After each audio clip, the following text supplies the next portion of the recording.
Hi everybody, I'm Mackenzie Martin and I am Miss Hudson 2004. I'm here with my court and Miss Wisconsin today to talk about the Hot Air Affair and Miss Wisconsin's journey in her reign. My court is Gina Breeden, I'm a princess. And Pat Shaw, I'm also a princess. And Christy Coulter, I'm a princess as well. And I'm Molly McGrath, and I'm Miss Wisconsin. All right, I'll start off with the first question. I heard that you were in a hot air balloon today. Yes. Was it fun? Yes, it was so much fun. I'm just so excited to be here in Hudson this weekend for the Hot Air Affair. And today was the first hot air balloon ride that I've ever had in my life. So I was a little nervous at first, and the conditions were kind of windy, so only a couple of balloons went up in the air. But we just took off really quick, and it was just beautiful. Once we got up, it was so much smoother than I expected. I expected it to be kind of like an airplane where there's a little bit of turbulence, but nothing like that at all. You just move with the wind and glide along. So it's really smooth, really beautiful. And we saw deer from down below, and it was just beautiful to see your community from the bird's eye view and see into Minnesota and everything. I felt very lucky to be able to do that. Why did you decide to become Miss Wisconsin? Well, I decided to become Miss Wisconsin basically because of my platform. And my platform is promoting voting and civic engagement. And it's promoting it in our age group, in the 18 to 24-year-olds, because we're the ones that don't vote nearly as much. And for me, I majored in political science, but that's not just my major at school, that's a passion in my life. And so I wanted to take this year to serve the state, to travel around the state, and embark on this speaking tour to talk about this and show people how important it truly is.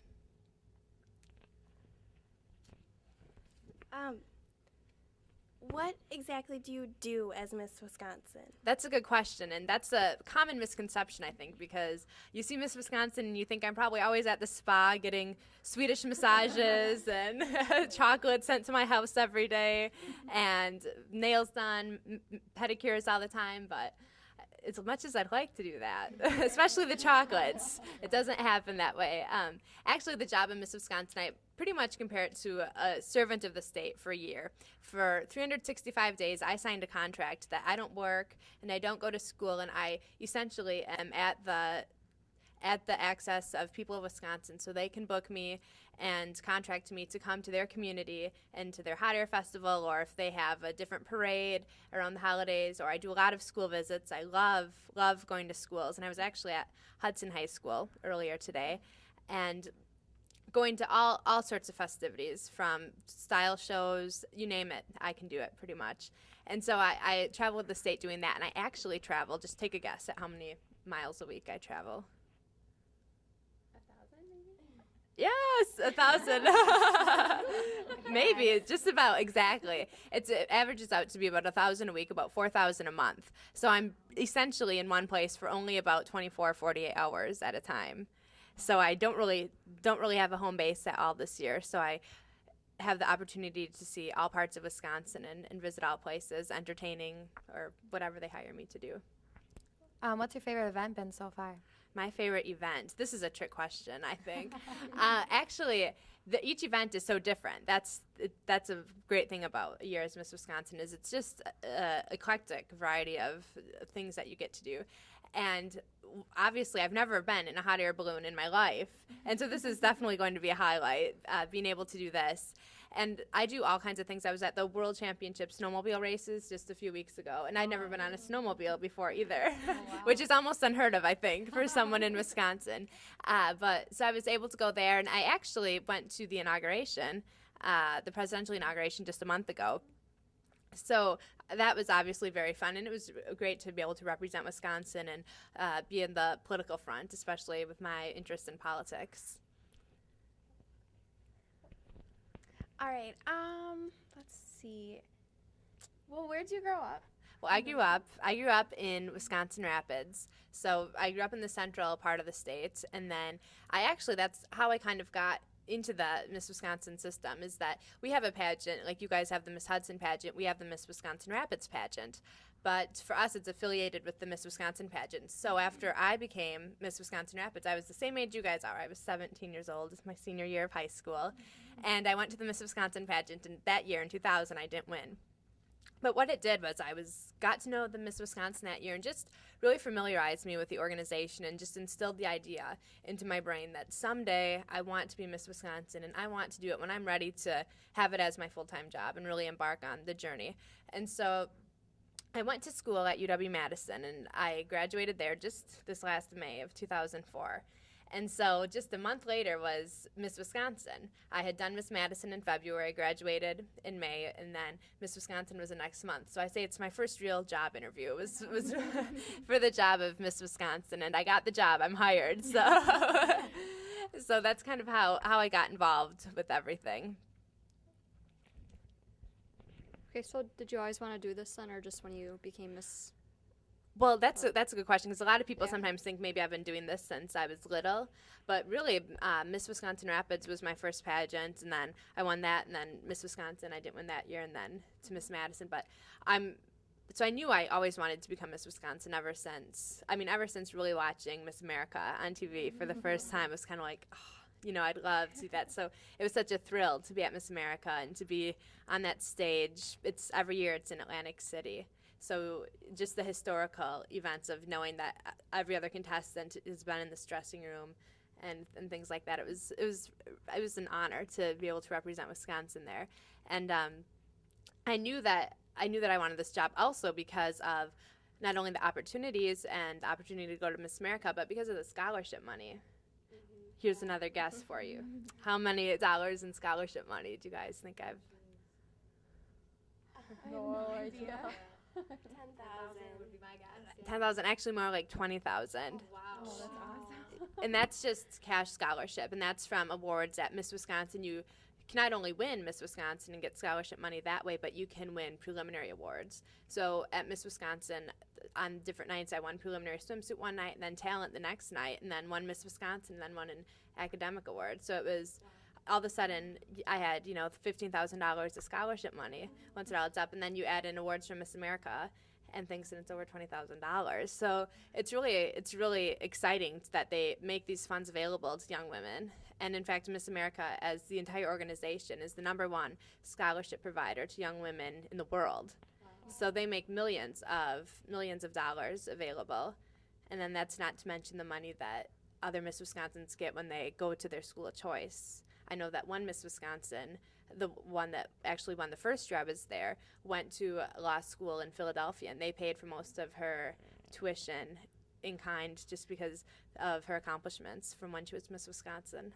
So it's really a great job to have. You had said you went to Bush's inauguration. Yes. How was it? It was very fun.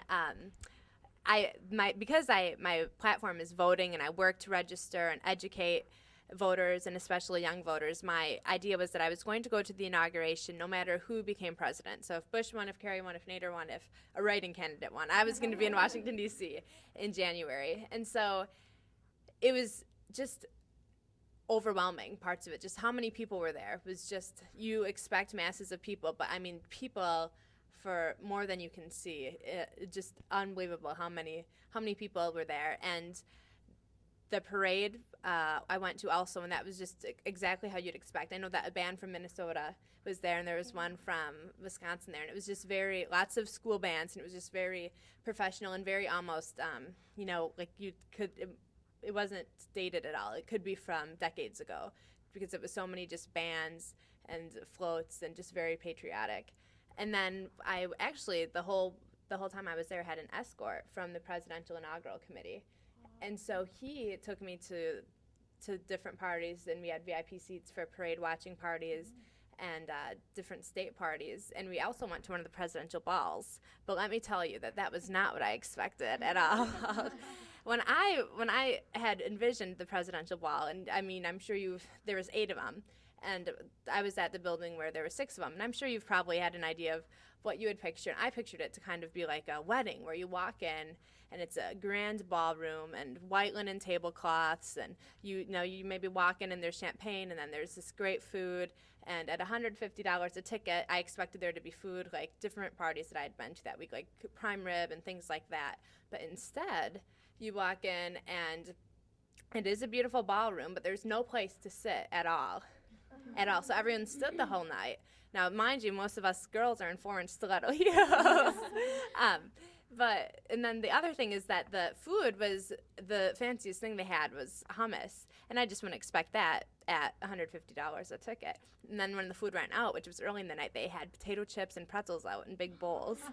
And everyone's, in their evening gowns. And I was just very surprised, I guess, at the way they handled that. And also, then they charged for drinks, and it was $7 for a glass of champagne, and you wait in line 45 minutes to get this whatever drink you choose, and it comes in a plastic glass, which was just surprising also.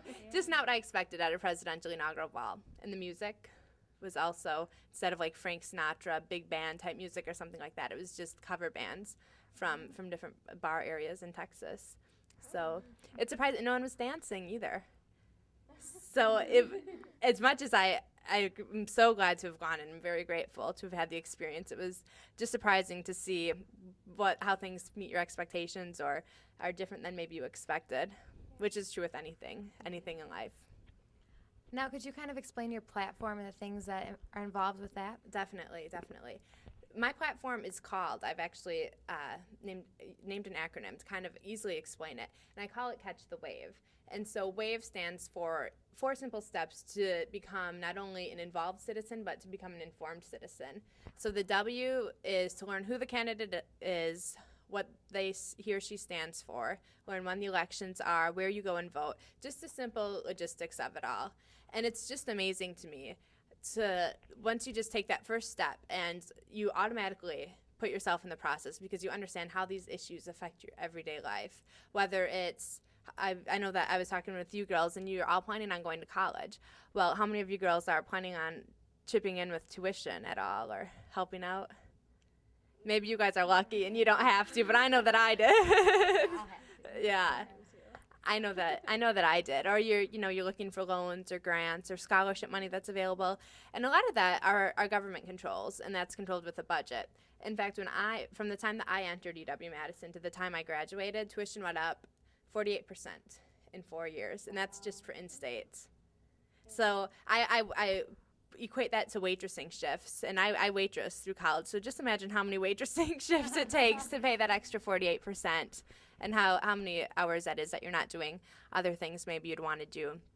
So that's obviously one issue that hugely impacts our age group, and I know that we all have firm stances on abortion, or we all have major concerns about the environment, and if we don't, we should. Yeah.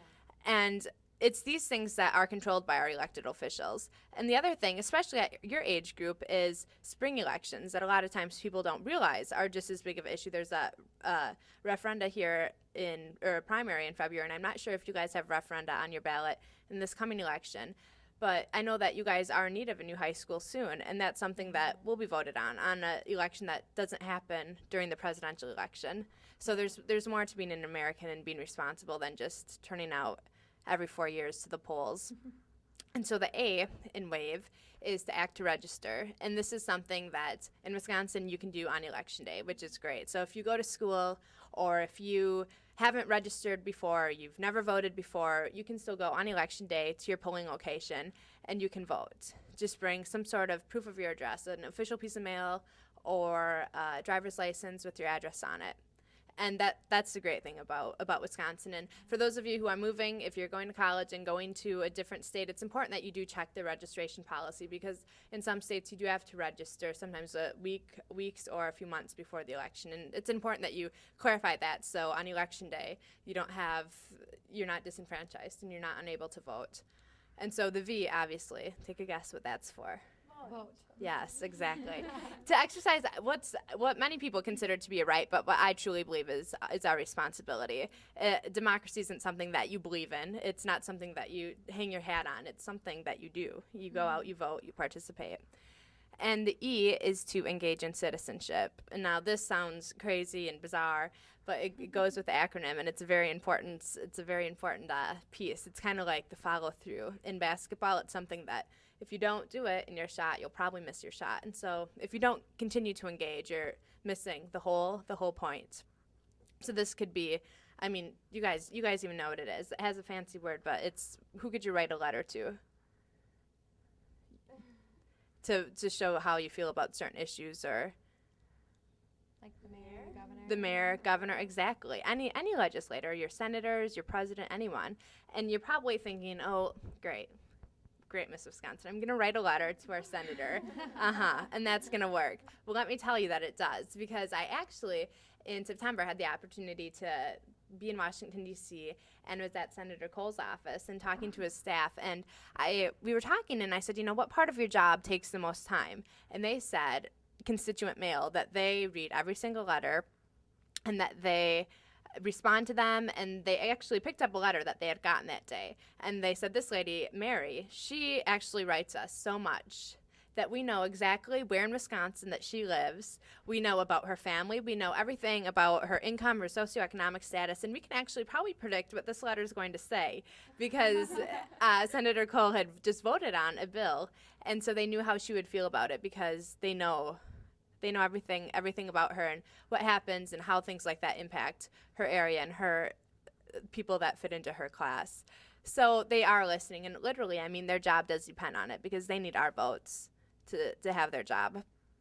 The other thing that you can do is to write a letter to the editor. And this is, I think, a really great thing for people who aren't quite of voting age yet, because it shows concern for an issue and oftentimes shows an opposing viewpoint to an issue that people may not have considered before.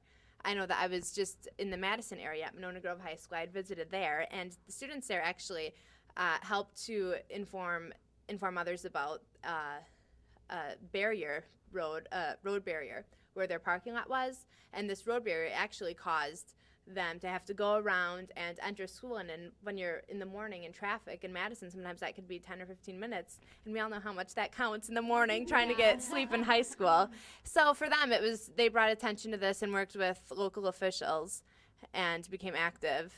And it's just amazing how much a little bit of work can really make a big change and do something that can majorly impact your life and the convenience of your life. So I think that it's important to continue to do this. It's not just once every 4 years. So it's funny when people ask me and say, Miss Wisconsin, your platform is voting.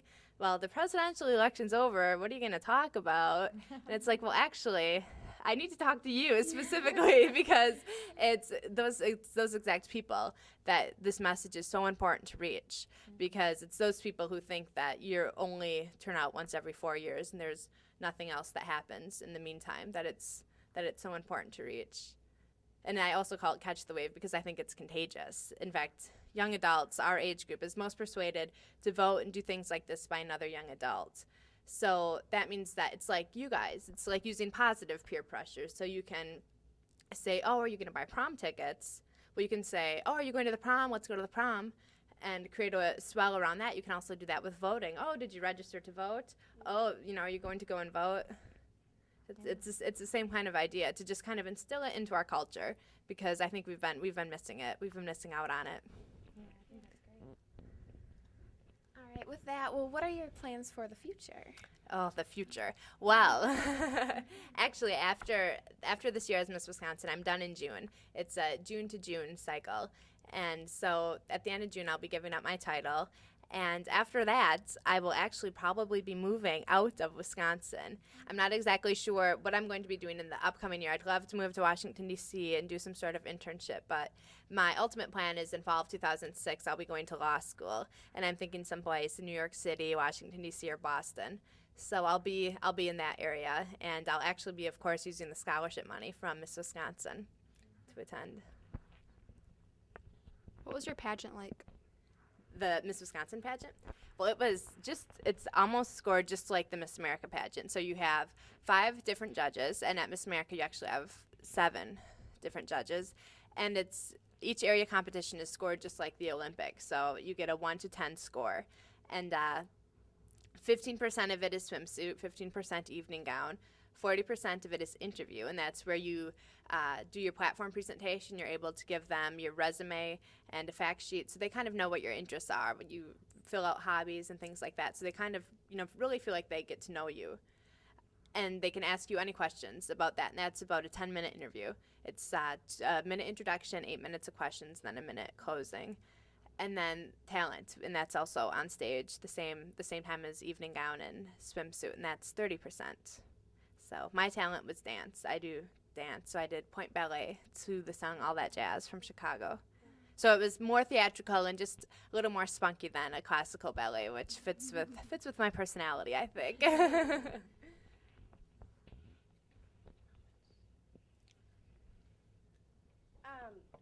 Can you describe maybe the Miss America pageant a little more? Yes, definitely. Well, it's scored pretty much the same way. We actually have casual wear at Miss America, so that took up part of the swimsuit evening gown. Those were all 10% instead of 15% a piece, but it's scored the same way. And actually, what people don't realize is that Miss America is a long process. Not only that you go from local to state to Miss America, but that you are at Miss America for 2.5 weeks. A lot of people are just familiar with the Saturday night broadcast of it, but really there's so much more to it. We're actually meet in Washington, D.C., all contestants. There's actually 52 of us because there's 50 states, Washington, D.C., and then the Virgin Islands. And so we meet in Washington, D.C. and have a long weekend there. And we meet with our legislators, go to the Children's Hospital, and just do a lot of public service while we're there. Very busy 14-hour day schedules, which are, of course, very, very fun also. Mm-hmm. And then we go up to Atlantic City. We take a bus, and this bus is escorted by police, too. There's 2 different buses, one with all the girls on it and one with their traveling companions. So it's pretty fun to have, wherever we went, we had police escorts with sirens on. So we never waited through a red light at all. We were always on schedule. And then went to Atlantic City, and then we're there for 2 weeks, and we have a week of rehearsal, and those rehearsals are long, long, long, all for the on stage. And it's funny that when we actually get to Atlantic City, the stage isn't set up, that they are building the stage the whole time when we're in rehearsal. So we're in a different room for rehearsal. So this beautiful stage that you see on TV the night of Miss America is all created really before our eyes. We watch the production of it. Yeah. What was your most unforgettable experience while running for either Miss Wisconsin or Miss America? You know, for me, I think the most unforgettable experiences aren't winning. It's just getting ready, because it's amazing how much you improve yourself by getting ready. I mean, I'll never forget winning, and I loved winning, but for me, I felt the week of Miss Wisconsin, that's a week long also, and just being there, I was just so excited and just so happy with everything that I had done, because I had worked so hard on my platform. Before even becoming Miss Wisconsin and being Miss Madison, I'd registered over 1,000 young adults in the Dane County, Madison area, and worked with the League of Women Voters and worked so hard.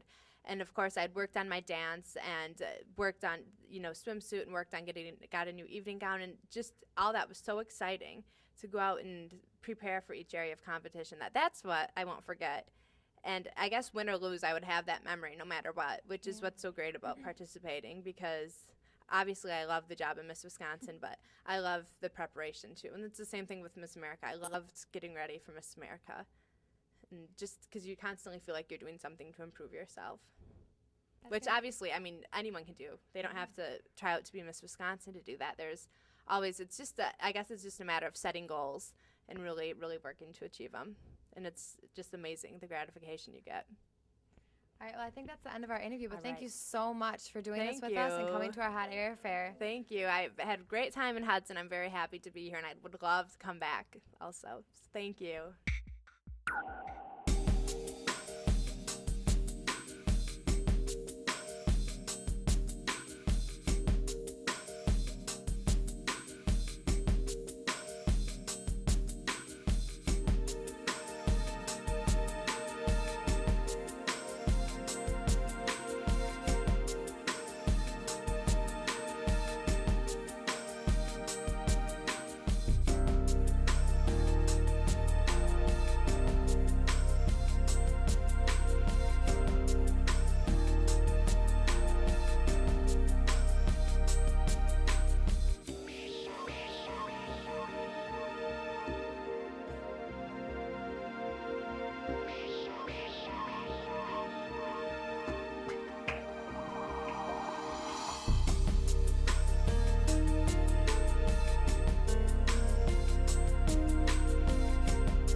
Thank you. Right.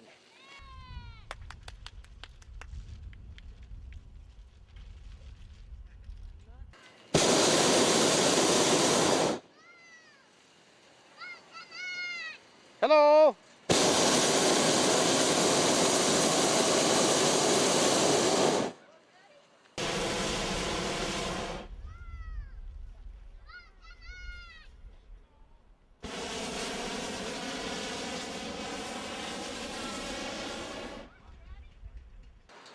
Can you introduce yourself? Just do a slow climb here.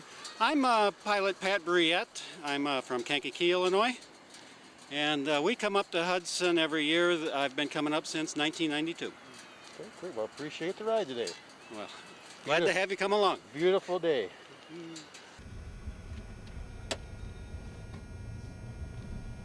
So why don't you tell me a little bit about your balloon? We got it in,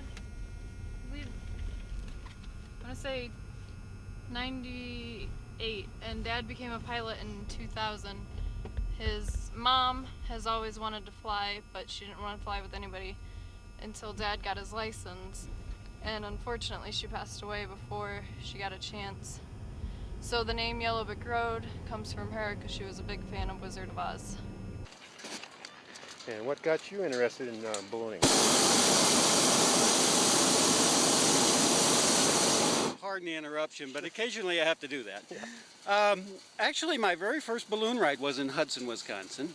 I came up with the Garfield balloon and Russ Hardy, and he asked us to come along as crew.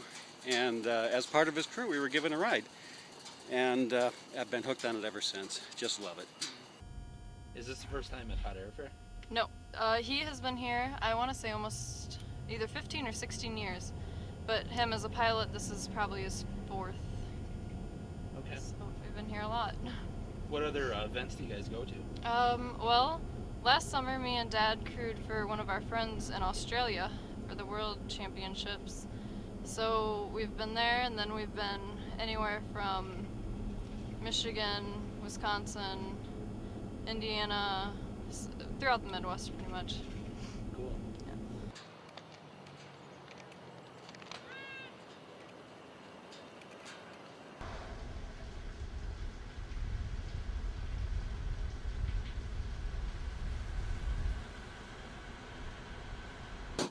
And all the balloons usually have names. Does yours have a special name also? Yeah, we call this one Yellow Brick Road. As is obvious from its colors, it has the yellow equator. And also because my mother was a great fan of the Wizard of Oz, a Frank Baum fan, and in her memory, we named it the Yellow Brick Road. The balloon is a Cameron. They call it a Viva 77. It's 77,000 cubic feet of air. And how many hours has it flown since new? This balloon has about 200 hours on it. The fabric at the top of the balloon was replaced in June. It has about 20 hours on it. I started once he finally got his license, but I have been doing this since the age of 7. We started off with the Garfield balloon, who will be here this year. He's been here all 16 years. He got hooked on it through some of his buddies at the fire station. So he's been doing this. It's been close to 15 years now, I think. No, it's got to be more than that. But Is it a tough thing getting your certification? I mean, does it take a while? Well, you have to take a written exam, an oral exam, and you have to do an actual test with an instructor.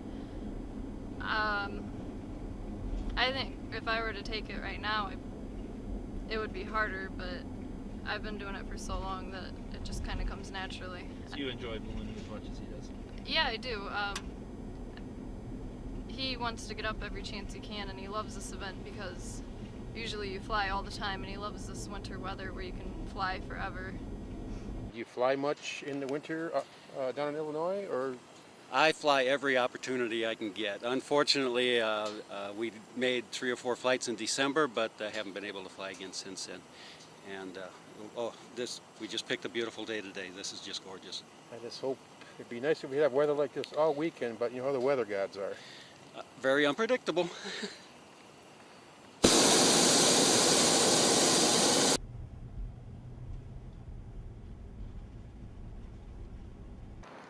new perspective straight down we'll give the folks.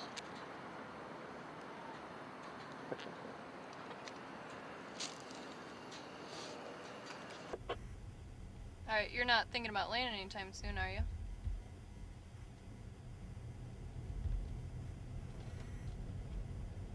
Honk your horn, I still don't see you.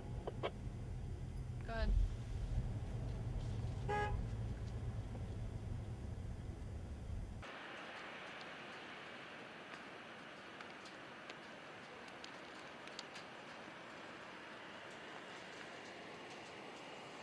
Right. Yeah, I still don't see you. You're going to have to go to your right and then go up the highway. We'll get you. So how'd your flight go this morning? I shot a bunch of it on the ground. I was not able to fly this Oh, you didn't morning. fly. Okay. I just wasn't real confident in the winds, and I don't know the area real well. Sure. I wasn't sure I wanted to fly this morning, and we just chased the other balloons. Safe and sorry. Right? Yep, that's our favorite motto. Better safe on the ground than sorry in the air. Now, do you guys see at a lot of the same balloons at other festivals? Usually we'll see, like all these we've seen from other Wisconsin races. Usually all the Wisconsin ones are people from Illinois and Wisconsin. There's a few from other states, but there's also balloon groups where everybody in the groups knows everybody, and the whole balloon community is really tight and really close.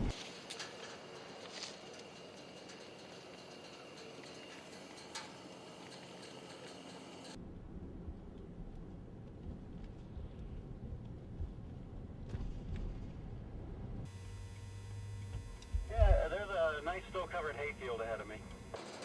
If I can get a left turn when I get down to it, I think I can catch it. No, he's over that way.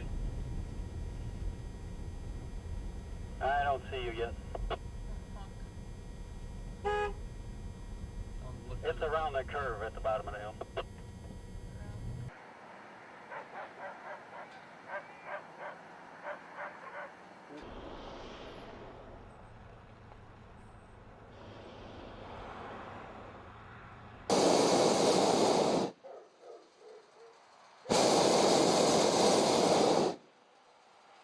On my left turn.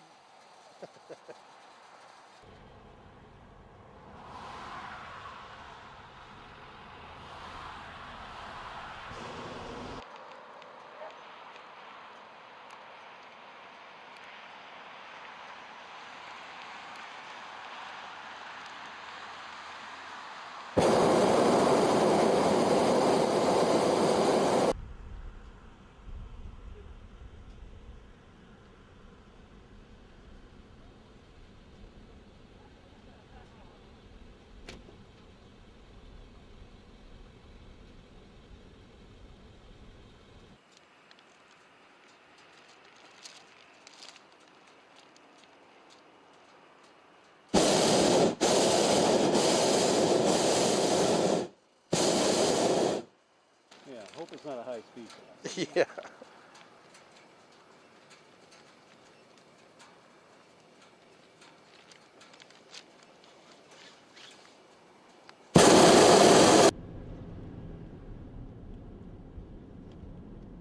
That's perfect.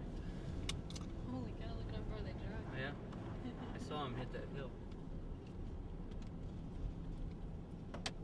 That's fun.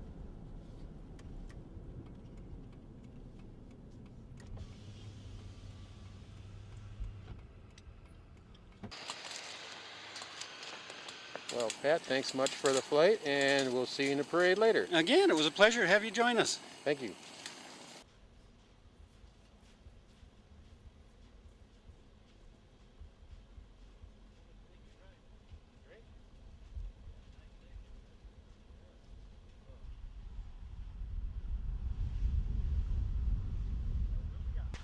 Okay, why don't you stay right there, Randy? As we go, I'm going to walk. I'm going to walk right back to this road. The other side of the road. GPS is going.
It's a 16 celebration. We're having a good time.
people, mostly men, flying kites every weekend somewhere, 12 months out of the year. No, 11 months. We don't fly in December because we're all too busy with other stuff.